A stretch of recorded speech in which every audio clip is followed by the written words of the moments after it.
Ada yang salah dengan keyboard yang satu ini guys. Di mana letak salahnya? Ini tuh bukan keyboard Rapid Trigger, tapi punya polling rate 8K. Gila sih ini. Ini keyboard Keychron C3 Pro. Keyboard berlayout TKL yang bisa dibilang perpaduan antara Rapid Trigger dan mechanical. Punya performa tinggi, tapi suaranya juga masih enak. Dan kira-kira begini suaranya.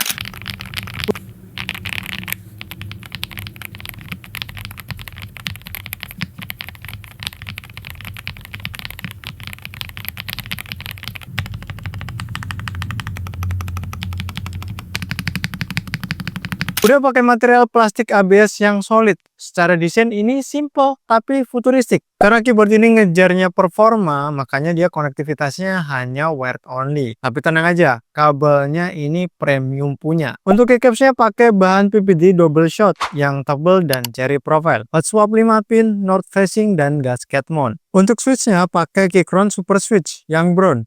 Ini jelas beda banget dengan brown switch pada umumnya.